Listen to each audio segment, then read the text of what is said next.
Well, I mean, you look at their bullpen; they're all good down there. They've all, top to bottom. Buck makes it work. Yeah, I mean, it lined up for us. We had a couple big pinch hit at bats. That set the table, and then of course Ezekiel's walk was really good. Really opened things up. But yeah, it was one of those games. We got the lead. They came right back, and you never really feel good. Especially a team like that where they 1 through 9, they can hit the ball out of the ballpark. That's how they beat you. And got a little hairy there at the end. And Gavin came in and did a key job for us. Getting the double play to get us out of that because it was getting a little tense to some people. John, Edwin was obviously the standout, but what did you think of the offense as a whole? The 4 sacrifice flies, you mentioned Carrera's walk, just some of the smaller moments on the offense.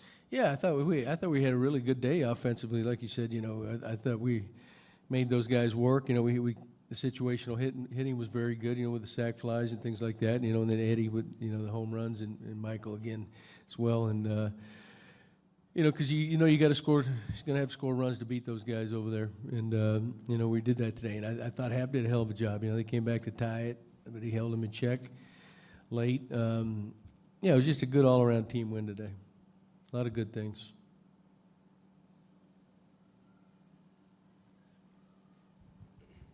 John, you mentioned the offense exploding today, but you actually hit pretty well in Detroit as well.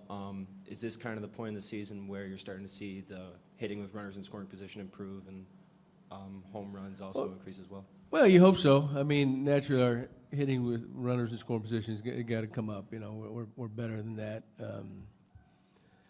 Not always easy as people think, but that'll climb, no doubt in my mind. So, hey, we'll see.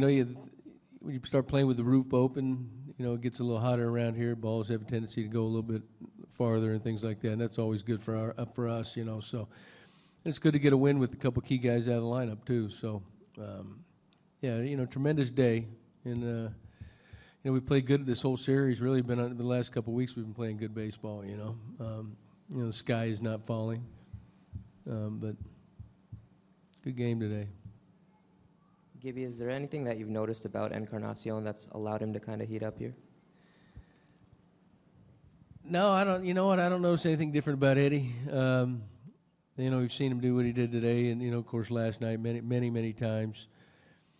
But he's like every hitter. The timing gets a little out of whack. They pitch him tough too. Now, when he steps in the box, I mean, they're not facing average Joe, and they're not just gonna always attack him and say, here, hit this thing. They bear down on him, and that's why when he's patient and sits out and waits him out and gets a pitch he can hit, that's when he's very dangerous. And that's not always easy to do, too, because guys try to make some things happen sometimes, because they want to get something done. And, but he's good, I've seen him many times. John, what does it say about this division and these two teams that a game that's 11-6 kind of comes down to a double play ground ball late in the game? Kenny, it's really not surprising. Generally this division's like that. The teams are built to slug it out. And these guys are playing great baseball right now. Baltimore, and they're dangerous. And really in our division we play in such great hitters parks too. So you got to score. I mean there's no way around that. You look at Boston, and they swing it. The Yankees are starting to heat up, right? And that's what they're known for. And even Tampa's up in the top in home runs. But pitching in the end's what wins it. But to win some, you got to score in this league.